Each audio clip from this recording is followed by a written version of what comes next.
गजब ग्रिप कैसे SRMB जैसे SRMB TMT बार की विन ग्रिप टेक्नोलॉजी सीमेंट के साथ बनाए मजबूत पकड़। Grip is important.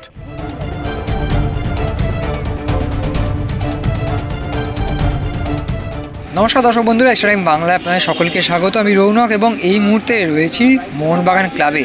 যেমনটা দেখতে পাচ্ছেন অন্ধকার হয়ে এসছে, সন্ধ্যা নেমেছে, কিন্তু মোহনবাগান দল তাদের মধ্যে কিন্তু উজ্জ্বলতার কোনো খামতি নেই, কারণ দল এই মুহূর্তে রয়েছে শীর্ষস্থানে এবং আইএসএলের গতবারের শিল্ড চ্যাম্পিয়ন মোহনবাগান এবারও কিন্তু রয়েছে 1 নম্বর পজিশনে। আর সেই 1 নম্বর পজিশন ধরে রাখার জন্য এবার তাদের যারা প্রতিপক্ষ তাদের সাথে সাম্প্রতিক সময়ের স্মৃতি খুব একটা সুখকর নয়। অবশ্যই আইএসএলের ফার্স্ট লেগে কিন্তু মোহনবাগান দল জিতেছে, কিন্তু ডুরান্ড কাপ ফাইনাল হাতের নাগাল থেকে ছিনিয়ে নিয়ে গেছিলো নর্থ ইস্ট ইউনাইটেড।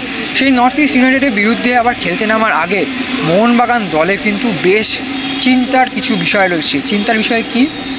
অবশ্যই শুভাশিস বসু এবং আলবার্তো রড্রিগেজ মোহনবাগানের রক্ষণভাগের 2 স্তম্ভ, তারা কাঠ সমস্যায় নেই, যারা থাকার কারণে কিন্তু শেষ কিছু ম্যাচ ক্লিনশিট ছিল মোহনবাগানের। কিন্তু সেই জায়গায় কারা খেলবেন, আপনারা গত কয়েকদিন ধরে যদি আপনাদের ভিডিও দেখে থাকেন, যে কথা আমরা আপনাদের বলে আসছিলাম সেটা কিন্তু হতে চলেছে। একদিকে আশিক কুরুনিয়ান বাম প্রান্তে, ডান প্রান্তে আশিস রায় এবং মাঝখানে বাংলার ছেলে দীপেন্দু বিশ্বাস। এবং অবশ্যই যে টম অলরেডকে নিয়ে চিন্তা ছিল, জ্বর ছিল, তার শরীরটা একটু খারাপ ছিল, কিন্তু টম অলরেড আজ কোচ হোসে মরিনা প্রেস কনফারেন্সে বলেছেন যে এখনও পর্যন্ত কিন্তু তিনি ফিট, তার খেলার পর্যন্ত পজিশনে রয়েছেন। এবং আজকে অনুশীলনে কিন্তু সেটাই দেখা গেল যে টম অলরেড ঠিক রয়েছেন, এবং যদি তার শরীরের কোনো রকম আগামী 2 দিনের মধ্যে কোনো অবনতি না হয়, সেক্ষেত্রে কিন্তু টম অলরেডি কিন্তু সামলাবেন এবং নেতৃত্ব দেবেন বাগান ডিফেন্সকে। এবং তার সাথে সাথে দীপক টাংরিকেও কিন্তু ডিফেন্স লাইনে দেখে নিলেন কোচ হোসে মরিনা। তার কারণ অবশ্যই হাতে অপশান খুব কম রয়েছে, তার কারণ শুভাশিস বসু নেই, আলবার্তো রড্রিগেজ নেই। তাই যে 4 জন ফুটবলার খেলবেন তারা যদি কোনো সময় চোট পেয়ে কিংবা কাঠ সমস্যা যদি উঠে যেতে হয়, তখন কিন্তু দীপক টাংরিকে সামলাতে হতে পারে সেই ম্যাচ। অথবা এটাও হতে পারে দীপককেও কিন্তু প্রথম থেকে খেলাতে পারেন, কারণ দীপক টাংরি এর আগেও ডিফেন্স লাইনে খেলেছেন এবং ভালো খেলেছিলেন, আপনারা যদি মনে করে দেখেন। এবং অন্যদিকে যদি মিডফিল্ডের কথায় আসি, মিডফিল্ডে কিন্তু অনেক অপশান মোহনবাগানের, এবং সেই অপশানগুলি কিন্তু ঘুরে ফিরে এখনও দেখে নিচ্ছেন কোচ হোসে মরিনা। কীভাবে দেখছেন? সাহাল আব্দুল সামাদ, আমরা এর আগেও বলেছি, নজর কাটছেন অনুশীলনে, রয়েছেন একটা ভালো সুযোগের। সেই সাহাল আব্দুল সামাদের সাথে কখনো অভিষেক সূর্যবংশী, কখনো আপুইয়া, কখনো অনিরুদ্ধ থাপা, ঘুরিয়ে ফিরে দেখে নিলেন মরিনা। আবার অবশ্যই থাপা আপুইয়ার যে কম্বিনেশন হওয়ার হাই চান্স, তারা তো অবশ্যই প্র্যাকটিস করেছেন, কিন্তু সাহাল তিনি যদি শুরু করেন বা তিনি যদি সাবস্টিটিউট থেকে সেকেন্ড হাফেই নামেন, অবাক হবেন না। এবং তার সাথে সাথে অভিষেক সূর্যবংশীকেও কিন্তু প্রস্তুত রাখছেন কোচ হোসে মরিনা। এবার যদি আক্রমণ ভাগের কথা বলি, যেখানে আপনারা জানতে চাইছেন যে 4 বিদেশি 3 বিদেশিকে খেলবেন, দেখুন এই মুহূর্তে বলা কিন্তু খুব কঠিন, এখনও 2 দিন হাতে সময় রয়েছে এবং কোচ হোসে মরিনা কিন্তু ঘুরিয়ে ফিরে দেখে নিচ্ছেন। অবশ্যই 3 জন বিদেশি ফুটবলারকে রেখে তিনি আজকের অনুশীলন করিয়েছেন, কিন্তু 3 বিদেশিকে নিয়েই যে শুরু করবেন এমনটা নাও হতে পারে।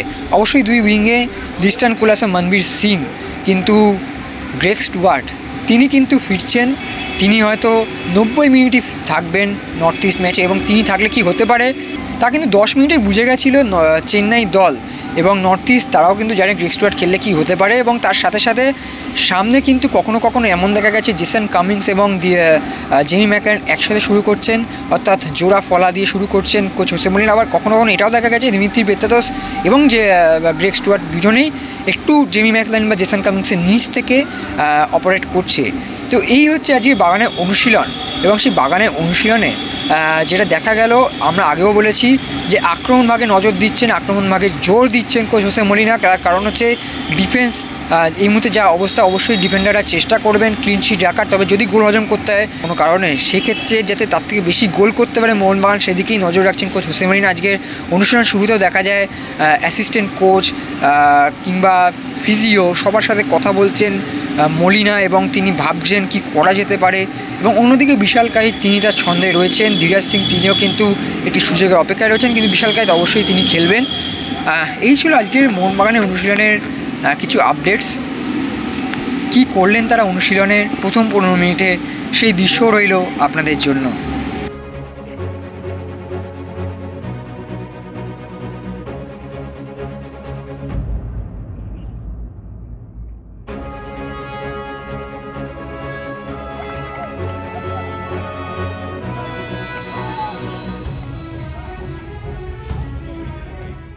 extra time.